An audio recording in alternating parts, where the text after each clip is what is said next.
আজ দুদিন ধরে কিছু খাইনি মহারাজ, কিছু সাহায্য করুন। এটা কি করে সম্ভব গোপাল? তুমি তো কম রোজগার করনি, কোথায় গেল সেই সব অর্থ? বিশ্বাস করুন মহারাজ, কিভাবে যেন সব অর্থ আমার কাছ থেকে চলে গেল। ও গোপালকে এই অবস্থায় যে দেখবো সেটা ভাবতেও পারিনি। ইস, আমার কতদিনের মনোবাসনা আজ পূর্ণ হচ্ছে। বাবারি, ভাবা যায়?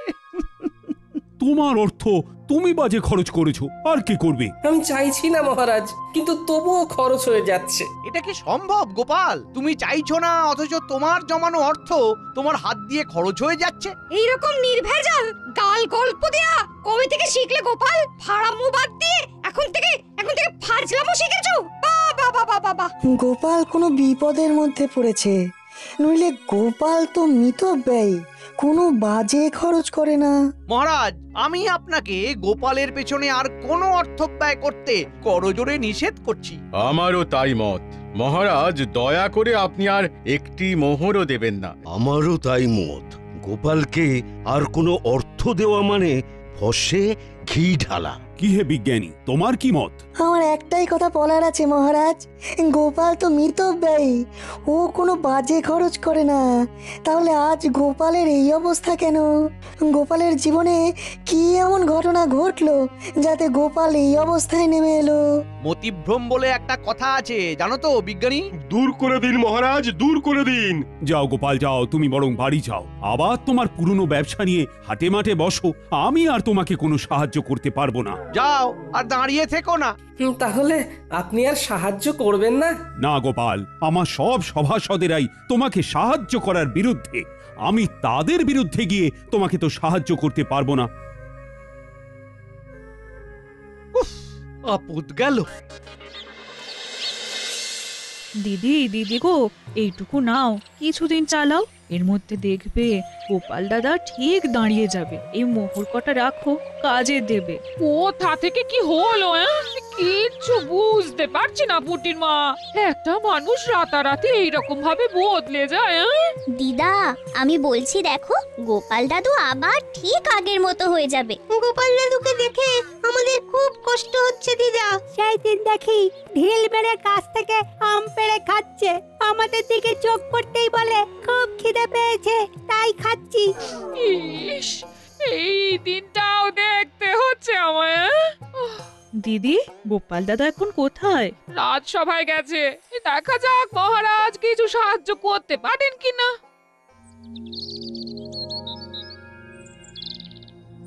আমি একদম একা হয়ে গেলাম। কে বলে তুমি একা? এই তো আমি আছি না। দুঃখ থাকতে তোমার কিসের ভয়?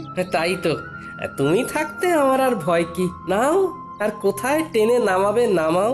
এই তো সব সময় মিথ্যে বলছো। আমি শুধু তোমাকে টেনে নামাচ্ছি। হ্যাঁ, কাজের খবর দিচ্ছি না।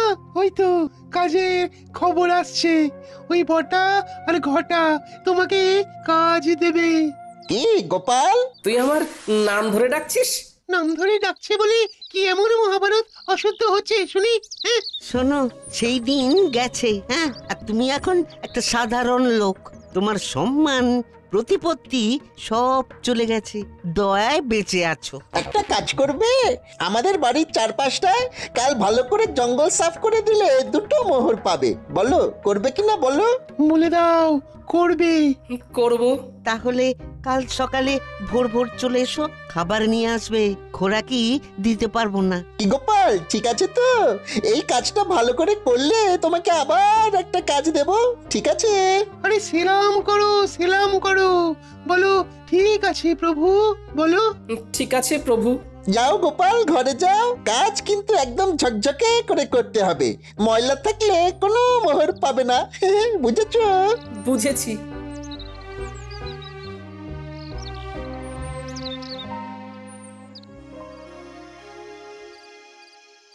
মহারাজ, এ কি শুনছি? কি শুনলে তুমি যে এত উত্তেজিত হয়ে আমার কাছে এলে? দাসীর মুখে শুনলাম গোপাল নাকি আপনার কাছে এসেছিল সাহায্যের জন্য। হ্যাঁ এসেছিল, আমি সাহায্য করিনি, কারণ আমার সভাসদেরা সবাই গোপালকে সাহায্য দেবার বিপক্ষে ছিল। গোপালের এই ভাগ্য বিপর্যয়ে আপনি ওর পাশে দাঁড়ালেন না মহারাজ, অথচ আপনার যখন বিপদ ঘটেছে তখন গোপাল সবটুকু দিয়ে আপনাকে সাহায্য করেছে। ও তার জন্য বেতন পেয়েছে, আর বেতনের বিনিময়ে ও কাজ করেছে। বাহ, খুব ভালো বলেছেন মহারাজ, খুব ভালো। আমি ঈশ্বরের কাছে প্রার্থনা করব যে আর কোনোভাবেই যেন গোপালের সাহায্য আপনার না লাগে। এতদিনে একটা ঠিকঠাক কাজ হয়েছে। ওহ, তোমার তুলনা নেই রাজ্যতীষী, তোমার তুলনা নেই। জ্যোতিষ মতে গোপালের এখন 7.5 চলছে, মানে কায়দা করে ওর জীবনে দুঃখটাকে এনে দিতে হবে। এ এখন লম্বা চলবে। কৃষ্ণনগরে গোপালের সম্মান নষ্ট হবে।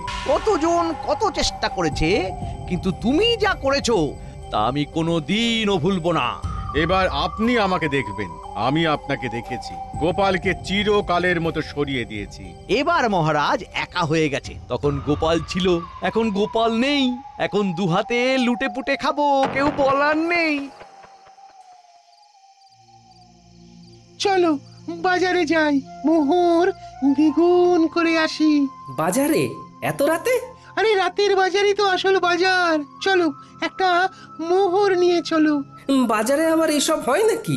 আরে বাজারে একটা জায়গা আছে, সেখানে একটা কল আছে। একটা মোহর দিলে তোমার ভাগ্যে যদি থাকে তাহলে ওই একটা মোহর থেকে 500 মোহর হাতে চলে আসবে। এই একটা কল, নাম হলো গেঁড়া কল। সত্যি বলছো? আমি তোমাকে কেন মিথ্যে বলবো বলো? হ্যাঁ, কিন্তু আমার কাছে তো কিছু নেই গো দুঃখু। চলো চলো হেসেলে চলো, তোমার গিন্নি কয়েকটা মোহর পেয়েছে, ওই পুটির মা দিয়ে গেছে। তোমার গিন্নি এখন নেই, এই সুযোগ। চলো মোহরগুলো নিয়ে নাও, তোমাকে ধনী মানুষ হতে হবে। বলছো? তাহলে চলো। কোথায় রেখেছে? কুলুঙ্গিতে একটা ঘটির মধ্যে রাখা আছে।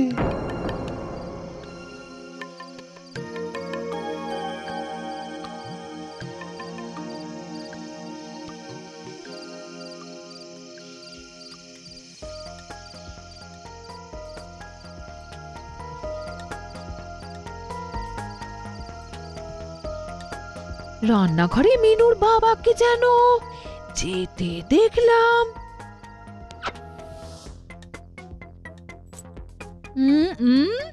দেখি তো এখন রান্নাঘরে গিয়ে কি করছে, দেখি। হ্যাঁ, বলে হচ্ছেটা কি? আমার ঘরে শীত কাটছো? আমি যেটা বলছি সেইটা বলো। তুমি না আমার অর্ধাঙ্গিনী, তুমি তো আমার অর্ধেকটা। তুমি না আমার অর্ধাঙ্গিনী, তুমি তো অর্ধেকটা গো। থামো, আমি কোথায় খাবার জোগাড় করতে হিমশিম খাচ্ছি আর তুমি আমার সঞ্চয় শীত কাটছো? শোনো, আমি হলাম গিয়ে তোমার গিন্নি, আমাকে ভুজুং ভাজুং দেওয়া অত সহজ নয়। দেখি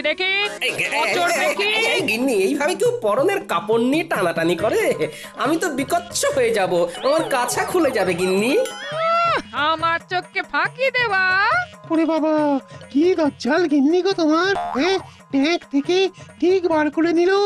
দুঃখু, আমি কি বলেছিলাম? এখান থেকে চলো এখন। হ্যাঁ, চলো চলো, আমার এই সব একদম ভালো লাগে না। চলো চলো বাইরে চলো। বলি কোথায় যাওয়া হচ্ছে শুনি? বলো যেদিকে দু চোখ যায়। যেদিকে দু চোখ যায়? চলো, ছোট ছোট ছোট ছোট। এই শোনো বলছি।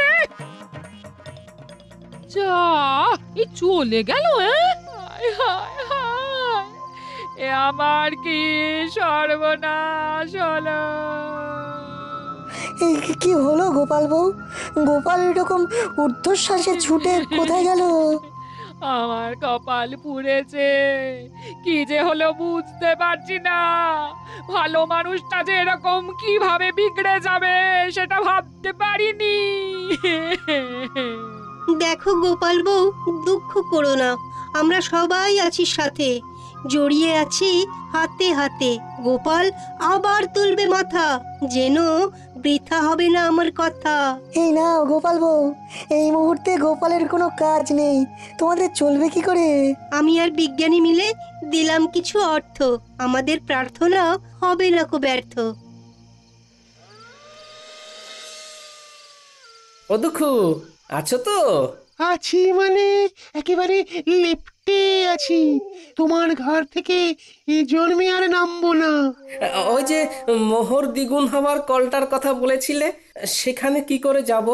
হাত তো একদম খালি। একটা জায়গা আছে, চলো সেখানে যাই। তোমার একটা কিছু তো ব্যবস্থা করতে হবে, নইলে খরচা করবে কি করে? চলো চলো চলো, সোজা চলো, একদম নাক বরাবর।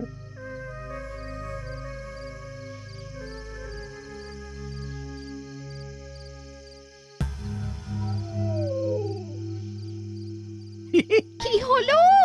তখন থেকে দেখছি নিজে নিজে ফিক করে হাসছো। কি হয়েছে? কি হয়েছে? এতদিনে শিখে ছিঁড়েছে। গোপাল বিদায় হয়েছে চিরতরে।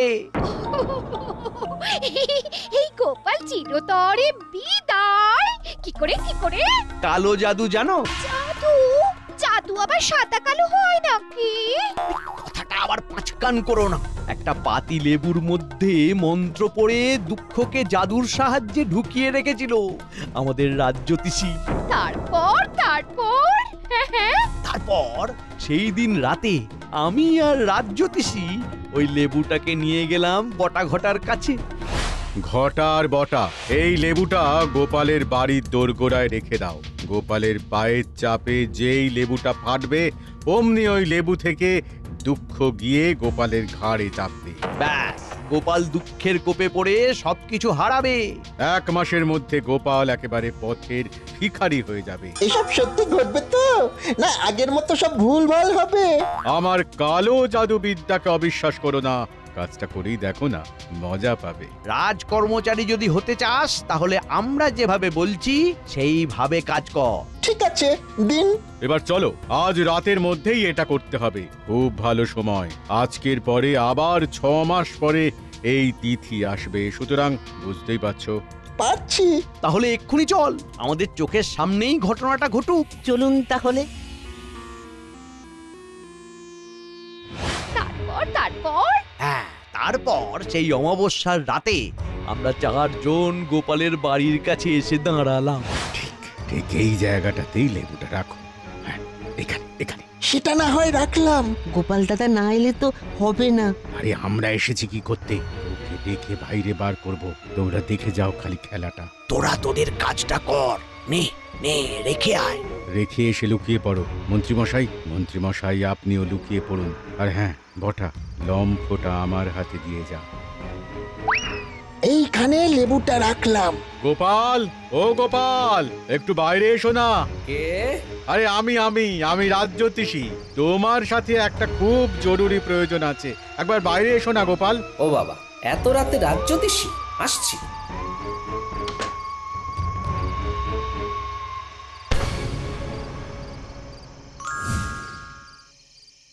ব্যাস, সেই দিন থেকে 1 সপ্তাহের মধ্যে গোপাল পুরো শেষ।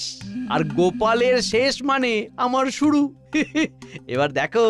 এবার দেখো কিভাবে আমার সঞ্চয় বৃদ্ধি করব। প্রথমেই তোমাকে 7 নলি একটা হার দেব, বুঝেছো? সত্যি বলছো? সত্যি সত্যি সত্যি, এই 3 সত্যি। ওই দেখো গোপাল, একটা পাথর পড়ে আছে, দেখতে পাচ্ছো? অন্ধকারে কিছু দেখতে পাচ্ছি না, তুমি আমাকে নিয়ে চলো। এই যে এই পাথরটা, এই পাথরটাকে ঠেলো ঠেলো ঠেলো। এগুলো কি? গর্তের মধ্যে এগুলো কি? এগুলো সব তোমার।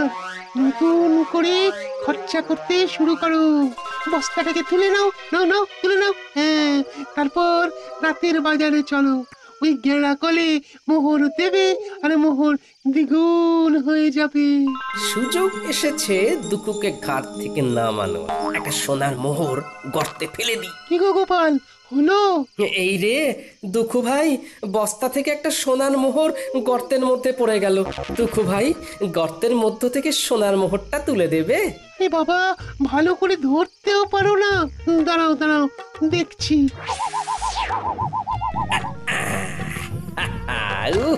কি শান্তি! অবশেষে দুঃখ নামলো ঘাট থেকে। এবার শান্তি শান্তি, মহা শান্তি।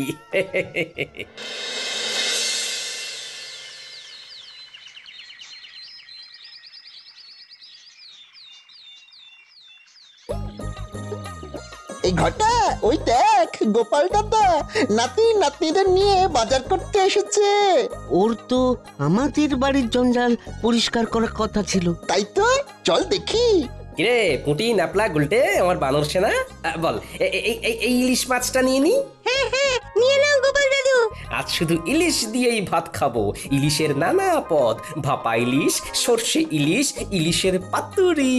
কি গোপাল, তোমাকে না বলেছিলাম আজ আমাদের বাড়ির চারধারের জঙ্গলগুলো সাফ করে দিতে? শোনো বটা ঘটা, আমার ঘরের নালাটা জঞ্জালে জমে গিয়েছে। একটু ঝাঁটা কোদাল দিয়ে পরিষ্কার করে দিও, কেমন? তোমাদের 3টে করে সোনার মোহর দেব। তাড়াতাড়ি এসো কিন্তু, নইলে অন্য কাউকে দিয়ে করিয়ে নেব।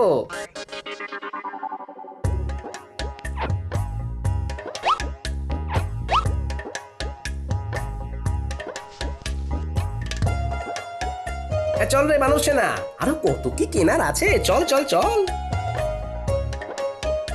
চল চল, মন্ত্রী মশাইকে খবর দিয়ে আসি। আয় আয় আয় আয় আয় কাকা, আয় বগা, আয় আয় আয় আয়। মন্ত্রী মশাই, কাকা বকা ছাড়ুন। ঘটনাটা যা ঘটার তা ঘটে গিয়েছে। কি হয়েছেটা কি? গোপাল ইলিশ মাছ কিনছে। কি হলো? এই হিসেবটা তো মিলছে না। তোরা ঠিক দেখেছিস তো? আগে কথা বলেছি।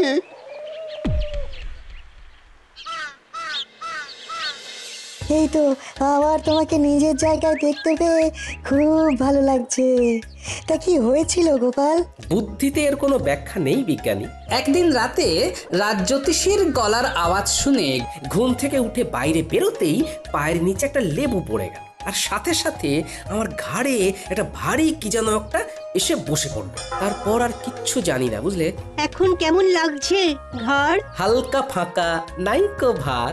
আরে কাল রাতে ঘাট থেকে দুঃখুকে নামিয়ে দিলাম, ব্যাস। বিষয়টা একটু খুলে বলো তো গোপাল। বলছি।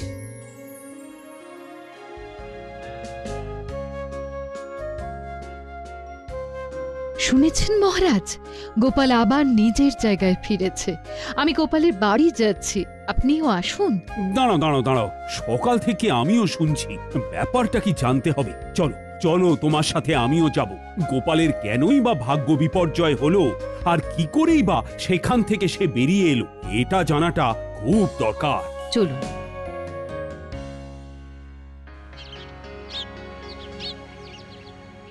এবার বুঝলে তো? দেখো, এইসব আমার বিশ্বাস হয় না, তবুও বলছি এর মধ্যে রাজ্যোতিষীর সাথে মন্ত্রী মশাইও আছেন। বাবা বাবা বাবা, তোমাকে দেখে কি ভালোই যে লাগছে। ফিরে এসেছো? গেলাম আর কোথায় যে ফিরে আসবো। কাঁধের ভারটাকে শুধু নামিয়ে দিলাম, ব্যাস, হালকা হলাম। কাঁধের ভার? কাঁধে কিরকম ভার ছিল তোমার? কই গো গোপাল, তোমাকে দেখি। আমি কি বলেছিলাম? গোপাল ঠিক নিজের জায়গা ফিরে পাবে। কি ব্যাপার হয়েছিল গোপাল, আমাকে বলো। কি আর বলবো মহারাজ, আমার ঘাড়ে বসেছিল দুঃখু। সে আমাকে সব বাজে রাস্তাগুলো দেখাচ্ছিল, আমাকে কপর দক্ষিণ করে দিয়েছিল। আমি এক্ষুনি গিয়ে আবার গর্ত থেকে দুঃখুকে বার করে দিচ্ছি। আমি একটু আসছি মহারাজ। একটা কাজের কথা মনে পড়ে গেল হঠাৎ, আসি।